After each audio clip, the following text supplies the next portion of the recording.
Hey, what's up, everyone? Welcome back to the podcast. This is Two Catholic Dudes, and my name is Ryan Klaus. My name is Danny Cleary. And as always, we are not priests, we are not theologians, we're just two Catholic dudes, and we're talking about our faith. We do that. That's what we do on this podcast. That's our thing. That's what we do. You know what? And tonight I'm excited about the podcast because it's late tonight.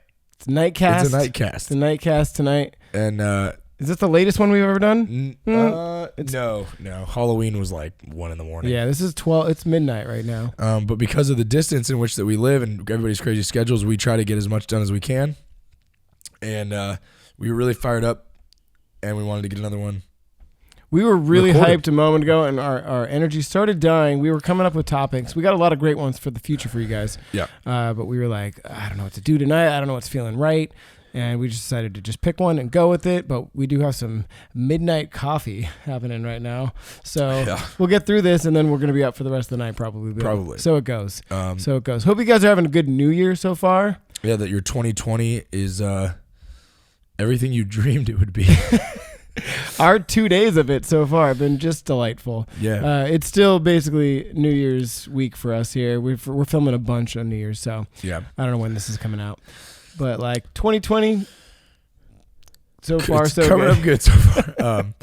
But anyway, so what we're going to talk about today is we wanted to kind of get to the point. Here we are. We're getting to the meat. We wanted comment in.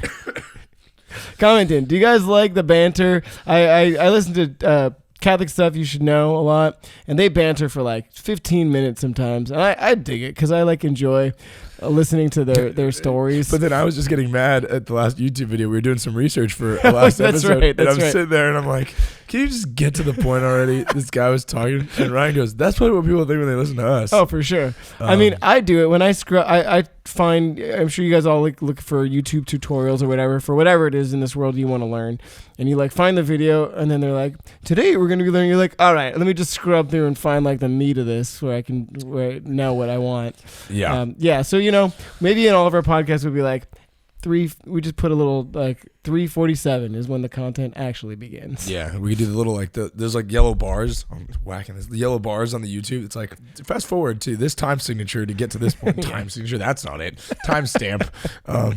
Anyway, so we wanted to kind of do a follow up to the episode that we did talking about the Novus Ordo Mass and why we like it, and we wanted to talk about how we think that it can be enriched. And some of the issues that we think arise of why people have problems with it, because a lot of times in ministry, when we work in ministry, when we're passionate about ministry, even when we're volunteering in ministry, we can get kind of burned out. And a lot of people can tend to like phone it in sometimes. And we just wanted to talk about that a little bit and address it and see what we can do as ministers, as lay people, to enrich and to kind of bring life into all that we do in the church, in our liturgies, in our, for me, we're going to talk about youth ministry, we're going to talk about music, we're going to talk about all kinds of different things that we can, what can we do to bring these things up, elevate them, make them sure, exciting. I think that's the beauty of the Novus Ordo Mass, is the fact that all of us lay ministers can assist in the Mass. But that can be the problem as well. If A, we're not informed, or B, we don't care anymore and we just are getting burnt out and we let our ministries and our jobs slide and we don't put any dedication into it. So we want to really be doing the best possible job at all times, and that's when that liturgy can be so beautiful, right? Right. So, I'm going to be speaking from a musician's point of view. You got the youth ministry side. Right. Obviously, you say, well, how is youth ministry involved in liturgy? How is youth ministry involved in liturgy? I mean, I spoke to it in the last episode a lot, that I try to make being involved in liturgy a big part of my program, because and for my confirmation program at Holy Cross, the one that I work at, is Mass is a requirement as part of the confirmation curriculum. They need to go to Mass. we have a mass attendance sheet that they need to check in with. Technically, if you're Catholic, mass is a requirement for everybody. Just go to mass. Right. That's like, one of the top priorities of being Catholic. Well, so, I was laughing because I was going through reiterating it. I was going through the stories recently on Instagram, and the Basic Catholic, Austin, a friend of ours, he did like what's your New Year's resolution? And somebody like put like, I'm gonna try to make it to mass once a month. And he called me back. He goes, please tell me I read that wrong, because you should go to mass every week. And I was like, tell him. Nope. Yep. That's part of the deal. Yeah. So, but anyway. So you reiterate going to mass for these kids, make it a requirement, because again, a lot of these kids, they don't have the formation. They don't know. Their parents don't know, and their parents often drop these kids off at confirmation. It's wild. They're like, yeah, we'll just check off this box, and so like, I got to send my kid to church, but I'll be back at home watching the football game. Yeah. Like, that's not what it's about. No.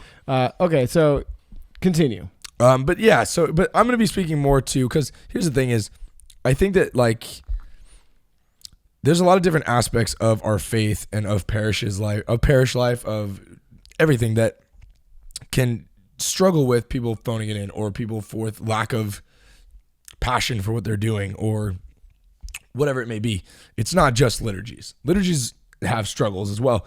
But I think that, and pardon me, I keep having an issue here, but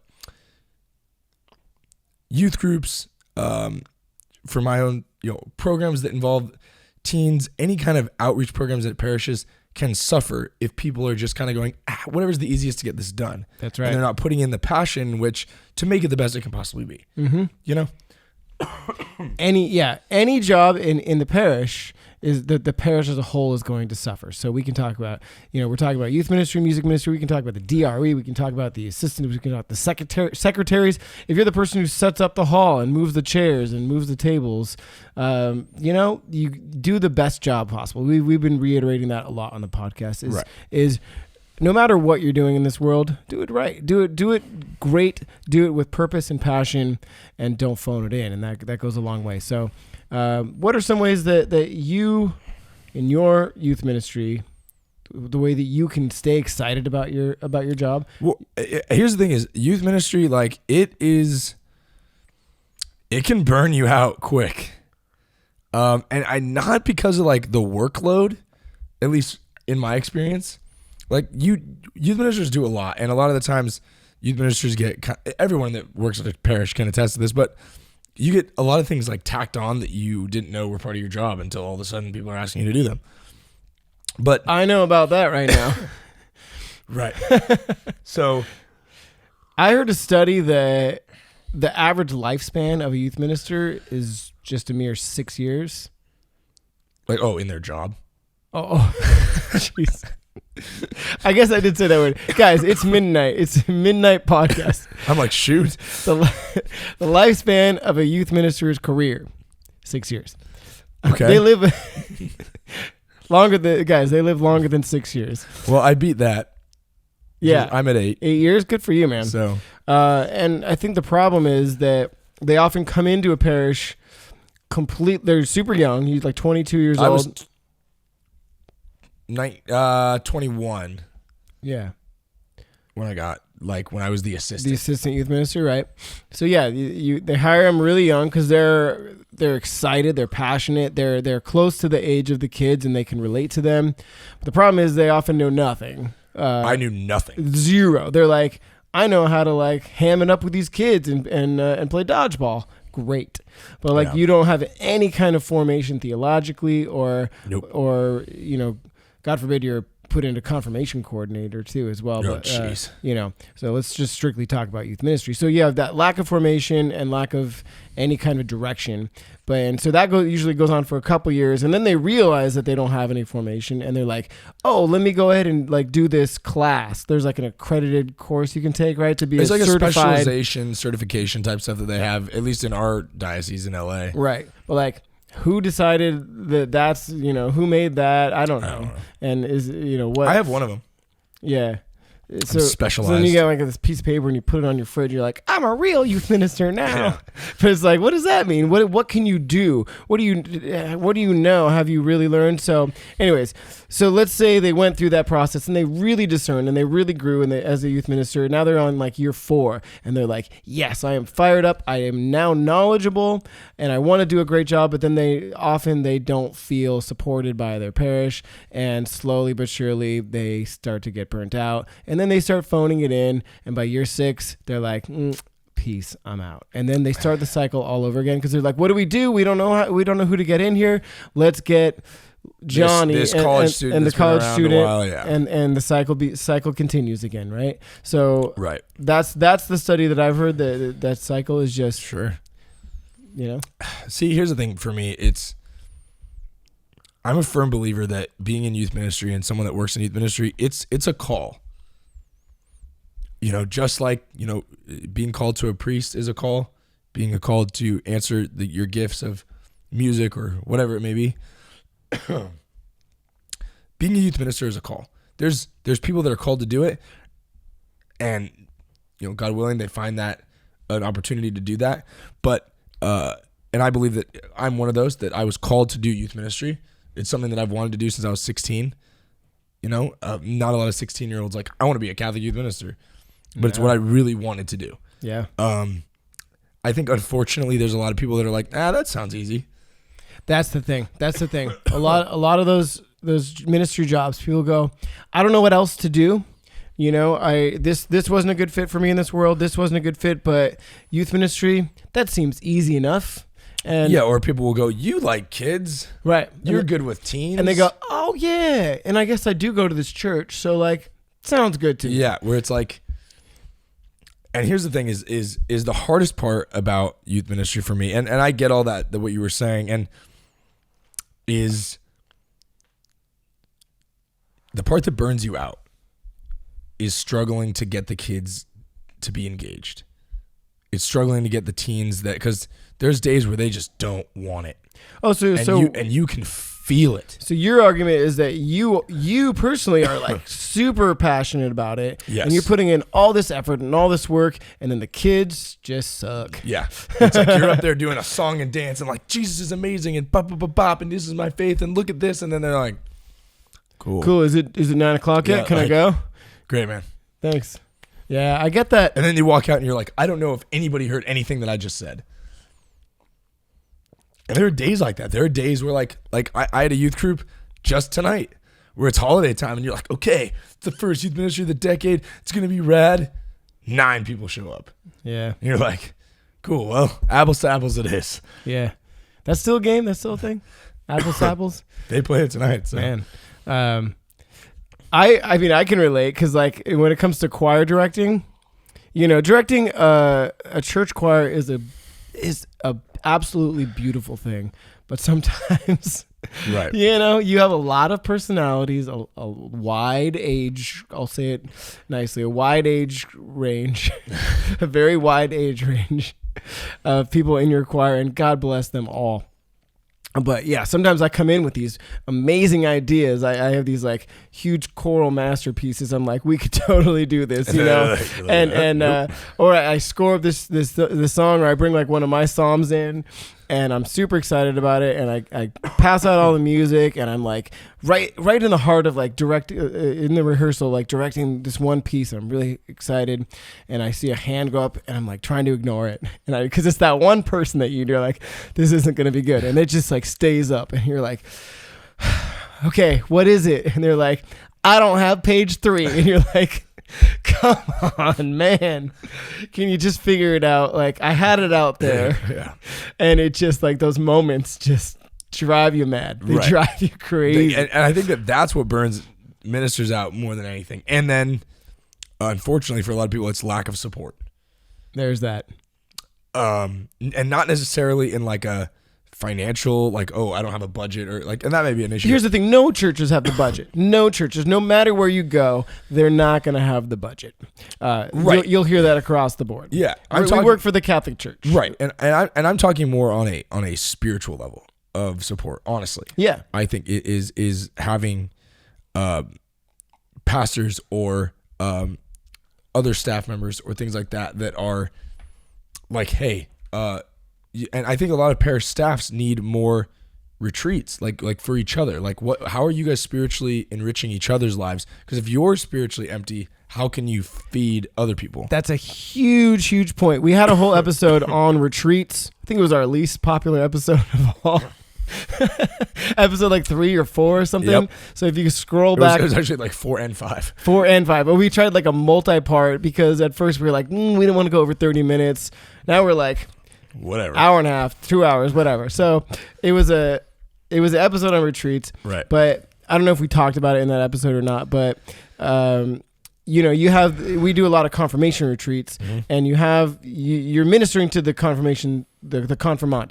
Right. That's the main goal of that retreat. But then often, at your parish now, other parishes, they have like peer leaders who had just been confirmed or a few years out, right? And so they're within the age group, and they're doing so much work, and they often get ignored spiritually.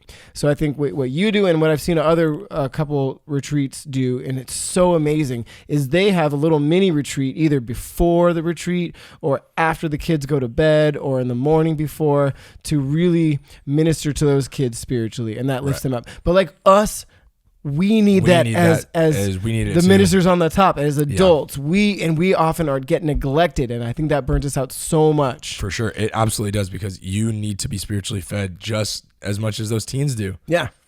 Like, you don't just get to a certain point in your life and you're like, okay, I'm an adult now. Now I'm the youth minister. Now I'm good. Like, you need that spiritual growth. You need to reignite your fire. Right. Sometimes, just as much as these teens, and that's what I think people struggle with, is like, I don't feel supported in that way. I don't feel like anybody cares about my spiritual life. Mm-hmm. I'm supposed to care about 100 kids' spiritual life, but nobody cares about my spiritual life. God cares. But at the level of, I need support from my community. And the other thing I struggle with a lot with youth ministry, I think a lot of youth ministers struggle with, is people don't understand what your job is. What do you've seen Office Space? What would you say you do here? Danny's still doing. I'm still dealing with this cough, guys. Everyone's been sick, guys. It's Christmas season still. We're still in Christmas season for us, and tis the season for illnesses. It's brutal. I thought I had the stuffy nose and the sore throat, and I thought I shook it, but this cough is just lingering. And like the last few days, it has been just wrecking me, man. So I appreciate you guys bearing with me. It's been a marathon for them. We're listening like 6 weeks in a row with this guy sick. Me just coughing in the microphone. Because you were sick like 3 weeks ago. I got sick last week, and mine blew through me really quick, but then it kind of resurfaced a little bit. So anyway, I apologize for coughing in the microphone. But they're good. They're good. I hope you guys are feeling well and not getting ill. Because man, like, even though you'll be listening sometime in January, and like, when it's cold out and like this flu is season flu goes season. Till like March. Get your flu shots if you didn't get them. Yeah. All right. So, but anyway, so it's one of those things of like, you need to be spiritually fed just as much.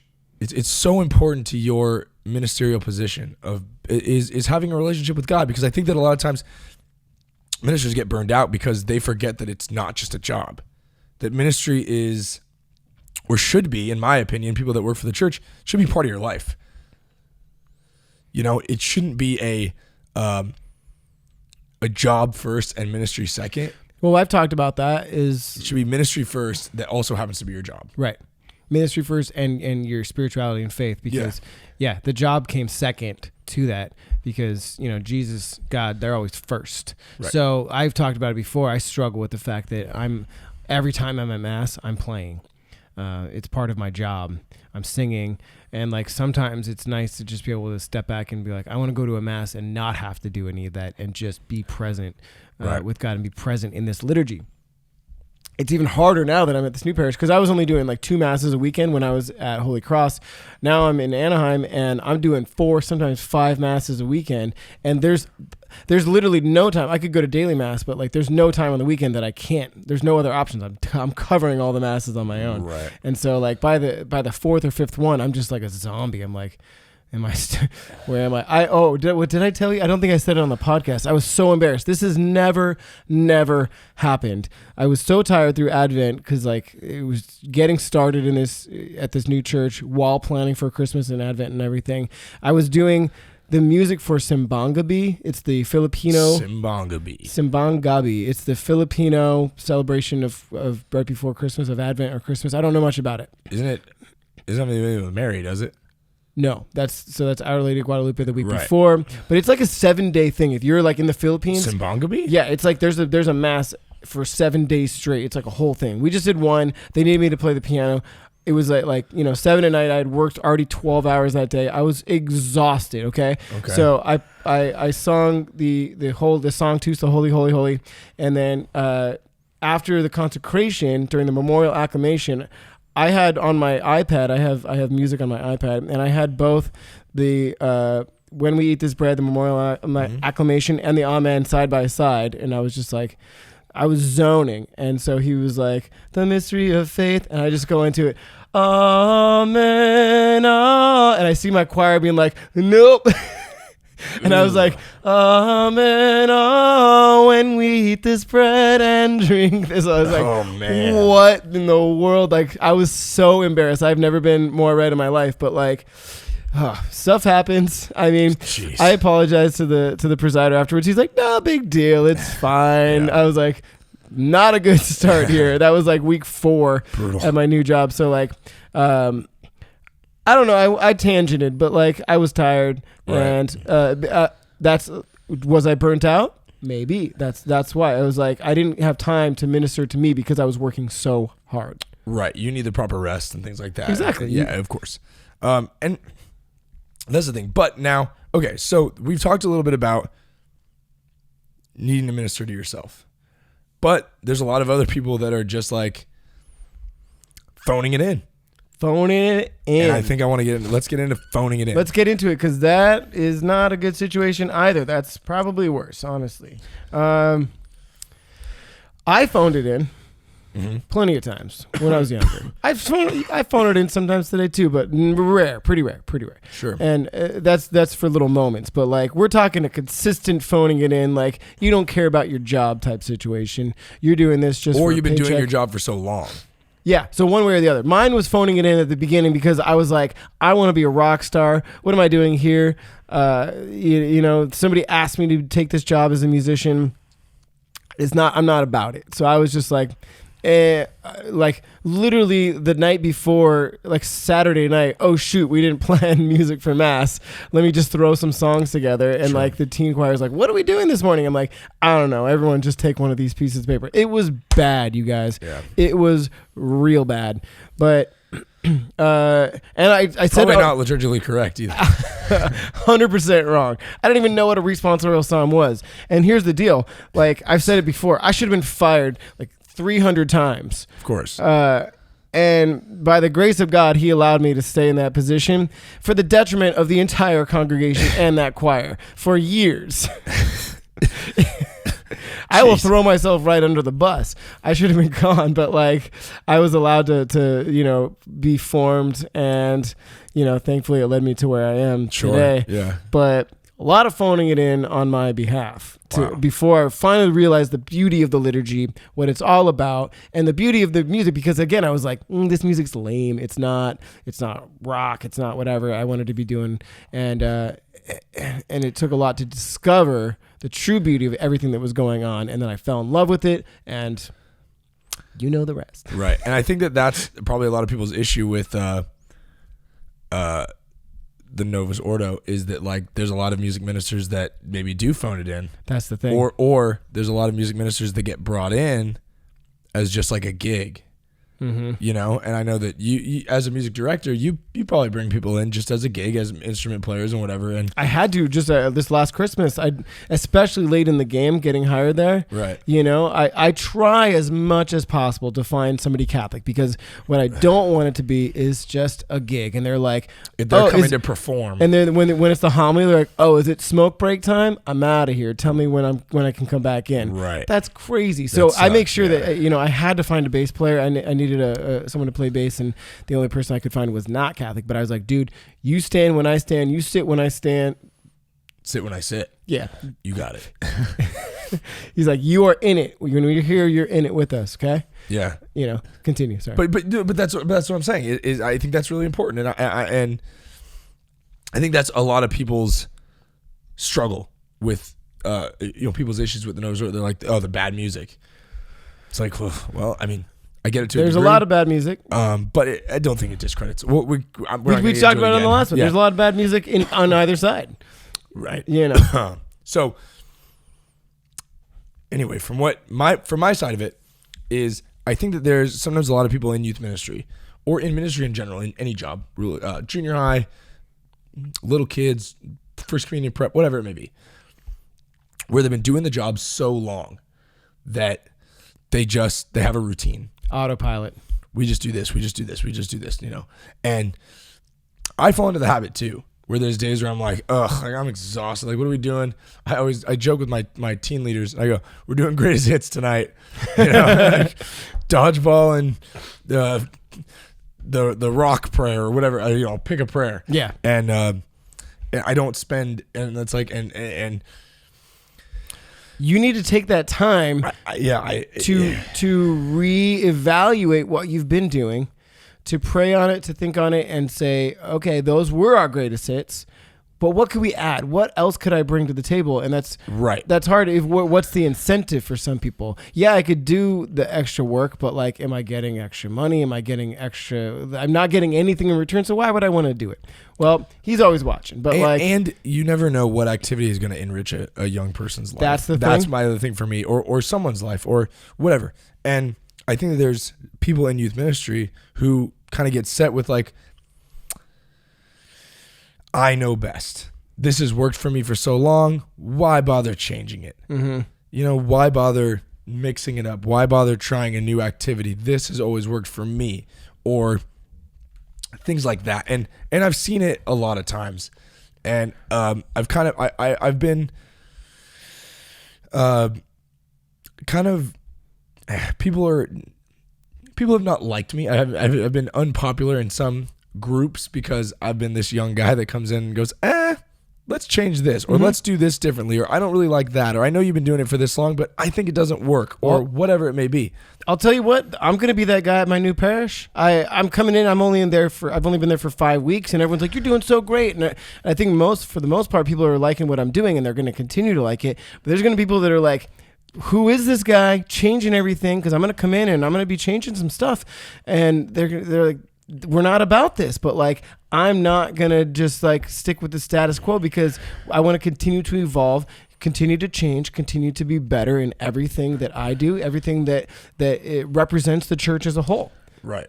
Because there's a lot, the church has a lot of great traditions, but when there is room for change outside of the mass, we should do it and try to evolve to help evangelize people. Exactly. I have a way. I'm getting to a point when I'm going to need to reevaluate a few things that I do that I'm going to have to change. I'm going to tell you about that right now.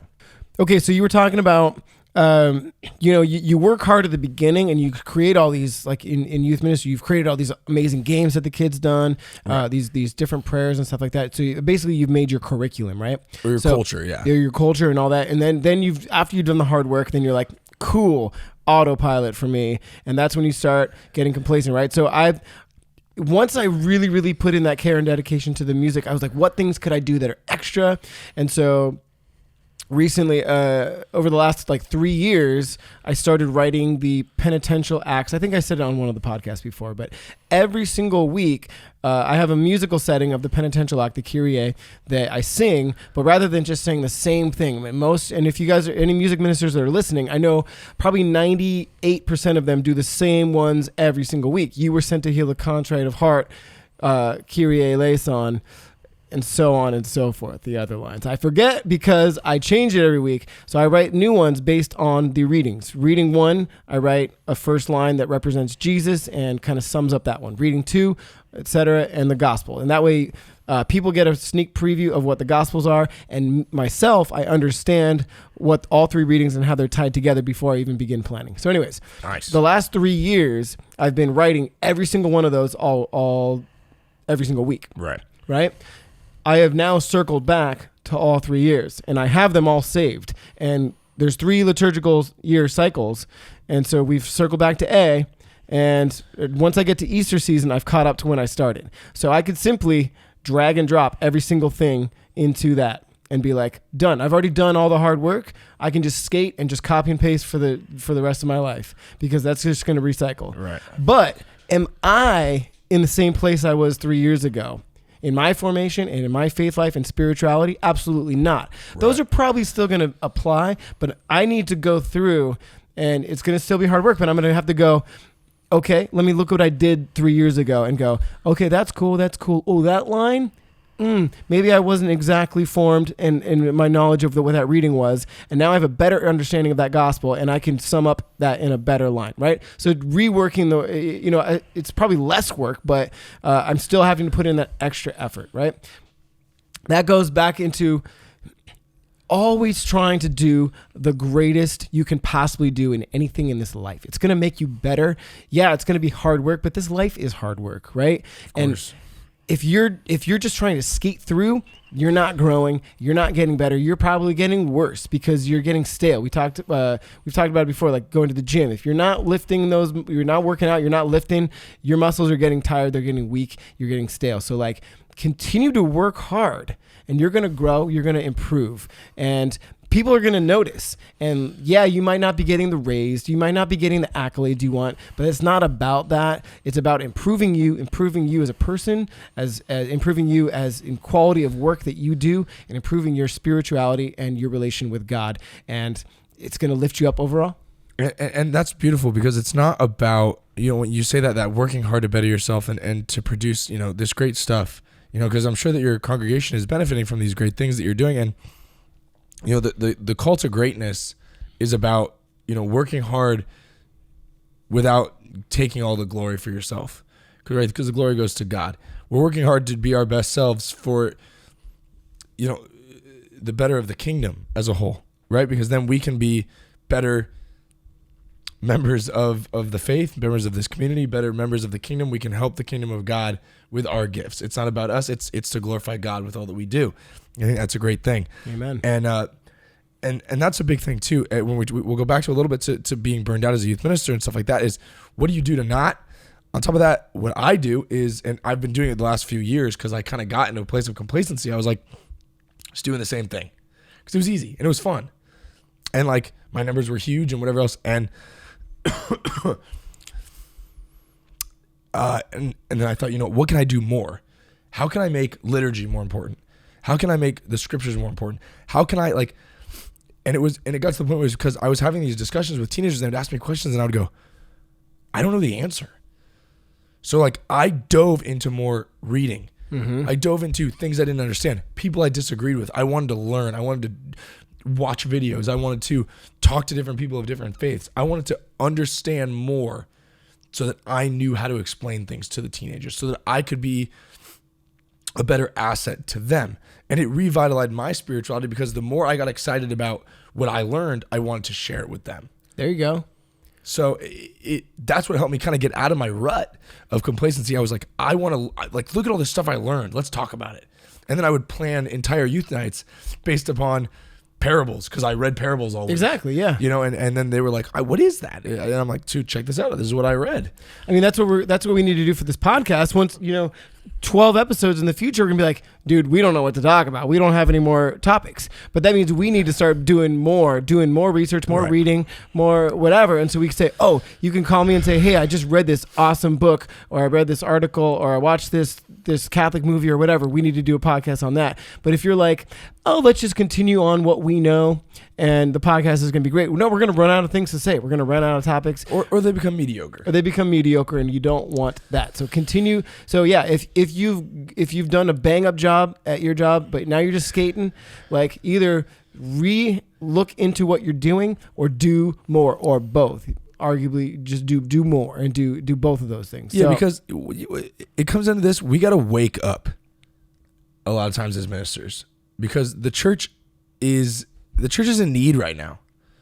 And we need to wake up and give it our best and help the church, pump life you know, if your parish or you're like, you know, I don't have a supportive pastor, or I don't have this, or I don't have that, then you do up. it. Yeah. You step up. Right. And if it doesn't work for you, then go find a place where you can. But you need to step up for you. Yeah, you're doing a disservice for yourself and for the whole church as large. If you're in the wrong spot, by you just know going, it. Well. Right. It's like when I have guitar lesson or piano lesson. This kid comes to the lesson week in and week out, and it's like a 10-year-old kid. Right.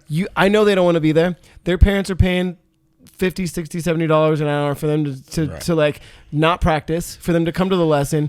And I go, did you practice? They go, yeah. And I'm like, you didn't practice. And then I go, play me what you did. And they didn't. As a parent, I'm like, all right, so let's just do what we did last week. It's the worst. I don't get anything out of it. They don't get anything out of it. And I go, hey, I tell the parent, I'm like, you can continue to pay me, but like, this is doing nobody a favor. Right. So like, let's just find another thing for them to do. Right. So don't keep phoning it in, because that's not helping anyone. Right. So what about the people that are phoning it in, and maybe they're doing a bang up job, but maybe they're not exactly living the same thing that they're.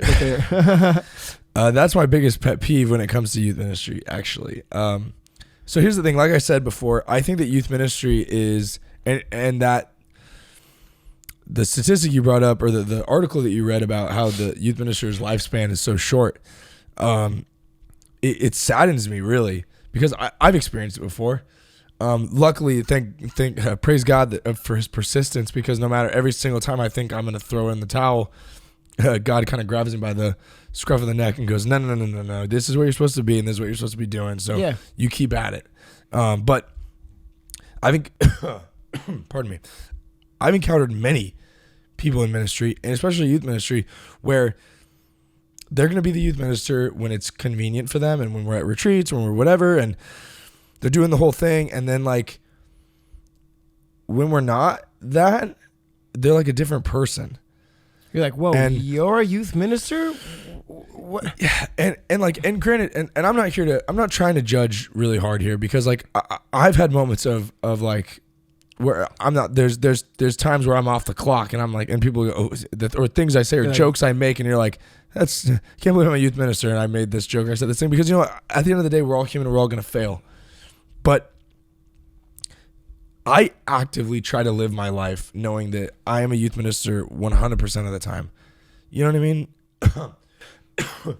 I'll share an embarrassing story with you guys about that. Here is, I was driving my car on my way to work, and I was having a real bad morning, you know, just woke up on the wrong side of the bed or whatever it may be. I can't remember. It was many, many years ago, but I was really in a bad mood. And I'm a very emotional guy, as we know. Oh, no way. I'm a very passionate guy. I let my emotions kind of take over sometimes. And I was driving the car, and somebody ran a stop sign or whatever, and like cut in front of me. And I honked my horn, and I gave him the thumbs up with a different finger. And I was really like, you know, just like, oh, whatever. And then probably different words also. Yeah. And later in the day, the parish office got a phone call, and it was a parishioner that was really upset because the youth minister flipped them off on the road. Mm-hmm. And I was super embarrassed. And like I went and apologized to them, and I was like, I'm so sorry. Like, that's not who I want. But like, A, that's not what a youth minister should be doing. But B, you know what? Actually, B, that's not what a youth minister should be doing. A, that's not what a Catholic or a human being should be doing to another person. Exactly. Regardless of what my job was, I shouldn't have been doing or treating people like that, but I was. You know what I mean? And that's the thing is, we as youth ministers, we preach to these young people to live their life for Christ. You know, stay away from the peer pressure. Stay away from these things. Stay away from overly consuming all this bad stuff, or illegally consuming all this stuff. But if we as youth ministers, we're talking about alcohol and drugs. Sure, yeah. If I'm going to tell a kid, don't go to a party and get plastered drunk, right? Straight up. If I'm going to say, don't do that. And then you punch out for the night. And then I punch out for the night, and then I go to the bar, and then I'm, you know, perfectly legally of age, and I'm out with my friends, and I get plastered drunk. And you're like, I'm just a hypocrite. Yeah. Because A, that's not what alcohol is for. Well, we need to have an alcohol episode. Sure. We'll get on that, but like, you know what I mean? Yeah. And there was days where I would do that when I was younger, and I was like, what am I doing? Mm-hmm. You know, or like how I post on my social media. That's huge. Episode number 1, guys, was social media, and we might do a rehash episode or touch on it, but like what you post on social media is so key. Again, you should be living exactly everything that you're posting on social media, but like common sense, you guys. Like, but it's not even that. Like, I don't watch what I do or watch what I post or watch what because I'm trying to keep my job. I do it because that's what Jesus is calling me to do. Right. You know, yeah, my job is to be this example to these young people. And, you know, like, so yeah, I should be judged a little more harshly, or I should be extra critical of myself. But I see a lot of people that are doing these jobs that just don't care. And then post crazy stuff on social media, and then it just doesn't matter. And even like tag the youth ministry and like other posts, and it's like, come to youth ministry tomorrow. And then, by the way, check out the other part of my story where, you know, there's is going on, and there's drugs, or there's alcohol. And it's like, are you kidding me? It drives me nuts. Get out of here. How are you a youth minister? And then you're going to go clock back in and be an example for these kids. You're not an example. Yeah. I just think it's damaging to the title of youth minister, and it really bothers me. Right. As someone that takes it really seriously, my job as youth minister, and because here's the thing is, it's not just like, as a youth minister, I'm not just like, oh, I only care about the teens at my parish.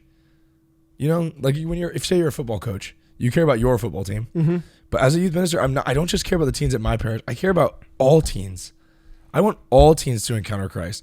And when I sometimes see other youth ministers that are just not, or I've had plenty over the years of other teens that have come to me, and I mean, granted, there could be plenty of my own teens that have gone to other youth ministers like, Danny sucks. Sure. You know, but like, we all should be keeping each other more accountable, you know?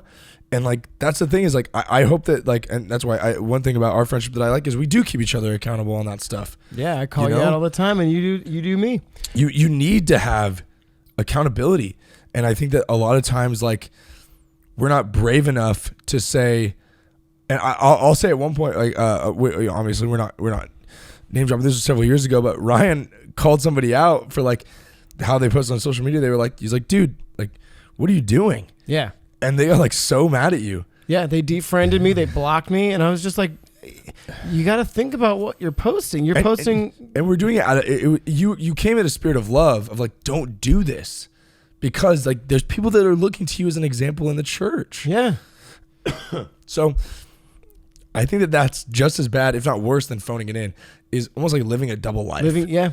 You're being fake. Yeah, like, and the kids see through that. The kids see through that, and that's evident in the program. Whether you're youth, we're talking a lot about youth ministry, but music ministry too. Because again, music ministry, if you're for adults or kids, you're not just music. You should be a spiritual guide and advisor, and form. You should be able to form these people in their spirituality as well in their musicality. It's not just let's come and let's sing a song. Let's come and we're going to sing. We're going to just knock out the 5 songs for this week. That doesn't do anything. That doesn't mean anything. And the people don't understand why they're singing the songs they're singing. But if you don't know that as a choir director, if you don't know that as whatever it is you're doing, you're not doing the full part of your job as a minister in the church. Right. And that's the thing is like, and we're speaking to this because we've been through it. You know, I'm not sitting here like saying like, that like, than thou. Yeah, like I struggle with this all the time. I was the worst. You know, and still to this day, I have days where I struggle. Right.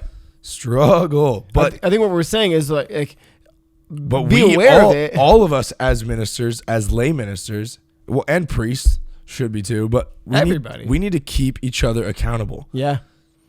And when something is off, or when we're not living the way we should love each other enough to say, yo, dude, that ain't it. Don't post that. Right. Or what's going on with your youth group, or what's going on with your choir, or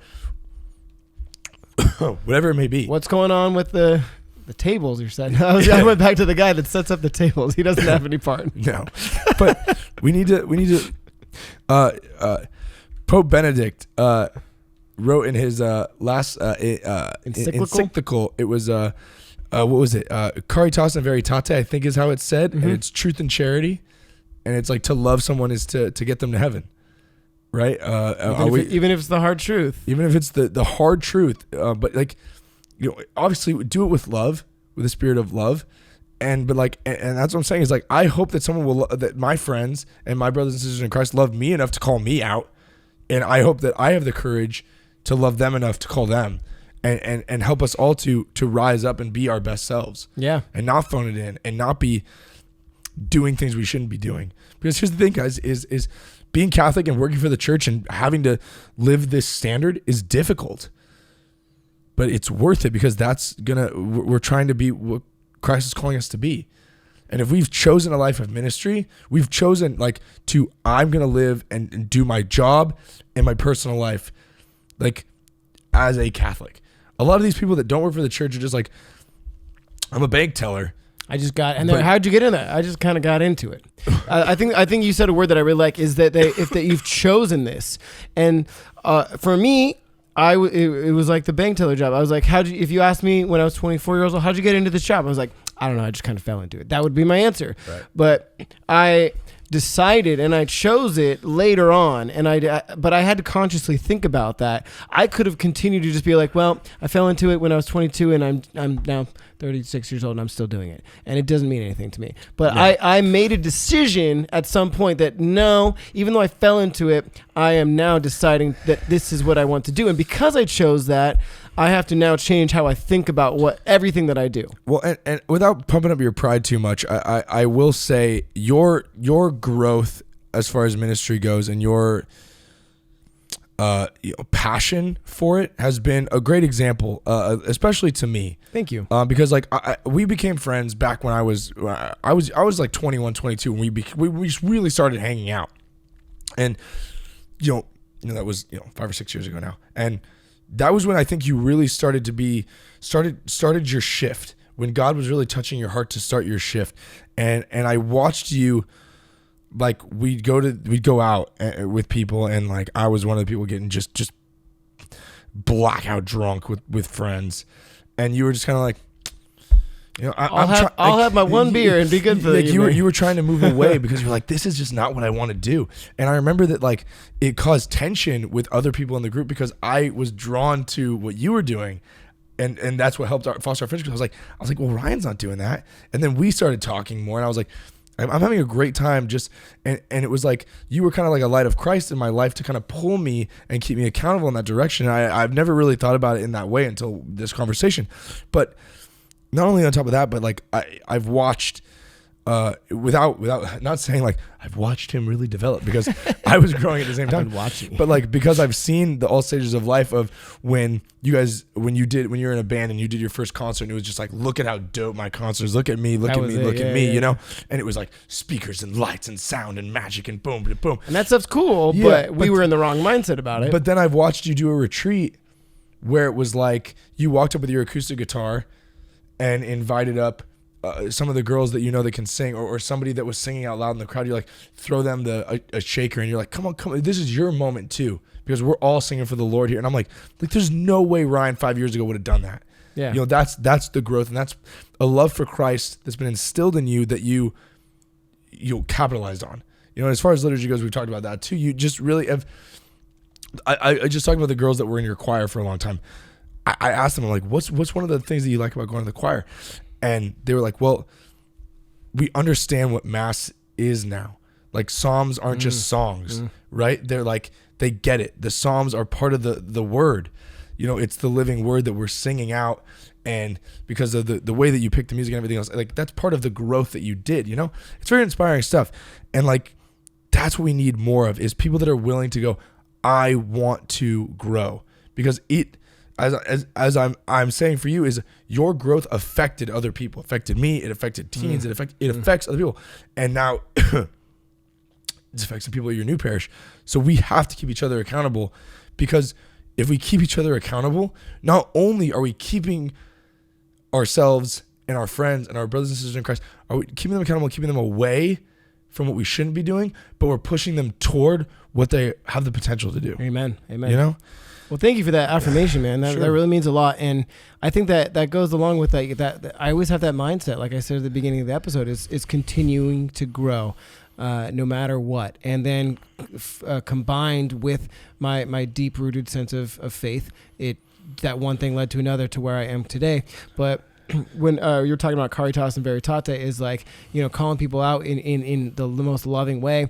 I've never been a confrontational person, so that's tough for me. So my mindset was always just be like, how can I, if I want somebody to change that's like close in my life, the best way that I can see is just by being the best possible example for that person, and elevating myself, not in a way that's about me, but it's just like showing them, how it could be, or like how to live better, or whatever it is, but just like showing by example, leading by example, right?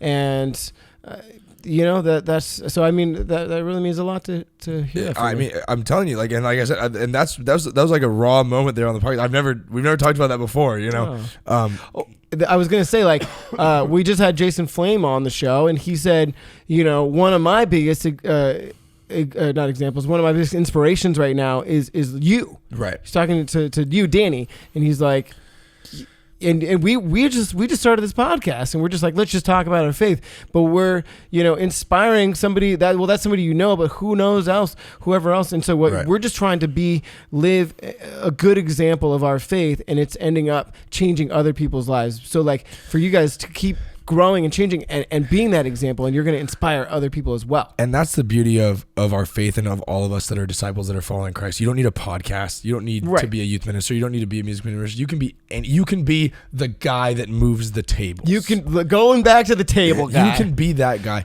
Everybody has the potential to be a light of Christ in someone else's life, but you can't phone it in.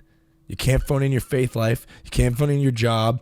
You have to be your best self. You have to push yourself to be your best. And we all, as brothers and sisters in Christ, in a loving way, need to keep each other accountable away from the bad things and push each other towards being our best selves. Push each other towards the positives.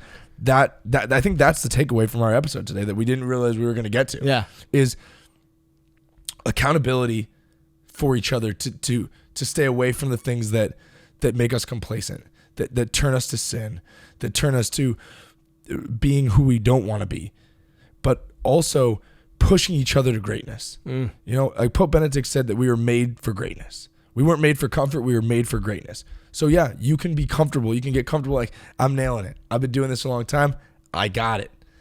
But we weren't made for comfort. We were made for greatness. Push each other to that. Help each other. Push your pastor. Go to him and be like, I want more out of this. Go push your fellow brothers and sisters that work at the church. If you're a youth minister, push your teens to greatness. Be like, they're kids. No, push them. They can do it. Believe in them and let them push you. Let them, like, if you're a teenager and you're listening to this right now, push your youth minister. I'm so blessed to have a bunch of teens that push me to do more. Mm-hmm. Push your music ministers. Push your table guy. Your table. I got an answer for the table guy, you guys. I've been thinking about it the whole time you did that last mic drop for the episode. Here's the answer for the table guy, okay? First of all, I've been saying it all episode, do a great job, even if you're the table guy, okay? You're going to wheel out those tables for the hall. You're going to set it up. You've been setting up 30 tables, 50 tables so many times. You're so sick of it. You wheel those out. You're like, this table's dirty. I could just go home. Go get a paper towel and some Windex and clean that table. This chair's busted.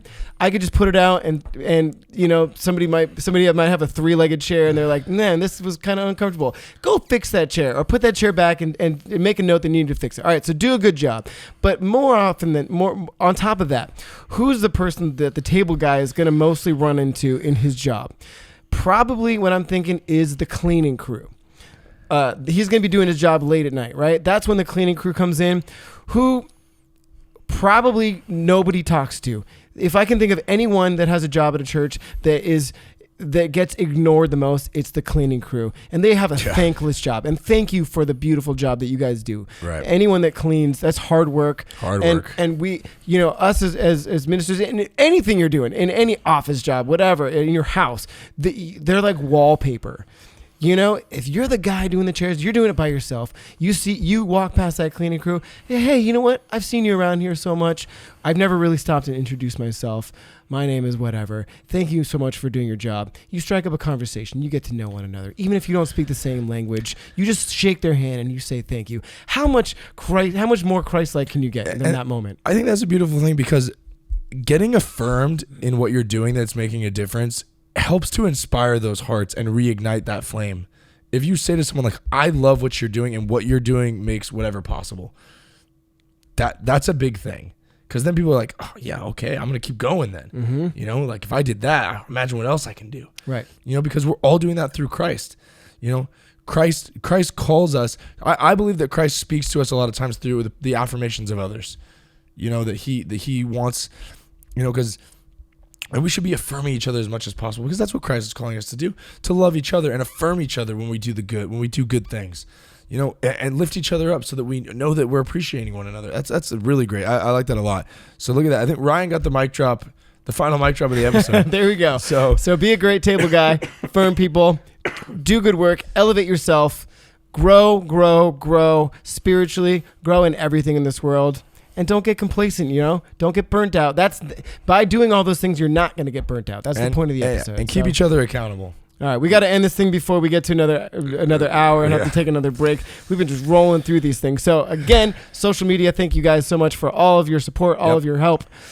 You can take it home. Yeah, we're going to do, make sure you follow us on the Instagram, _2 Catholic Dudes on Instagram. Pops up right there. Does it? Yeah. Oh, wow.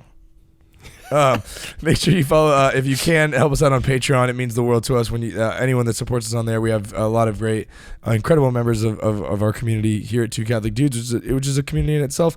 Coffee mugs coming soon, t-shirts, hats, sweatpants. We talked about coasters today. Coasters, whatever you want. Whatever you want. Pens. What do you want? You tell us, we'll make it. We need ideas for future podcasts, so we can do some research, but throw some ideas in the comments. Throw some ideas.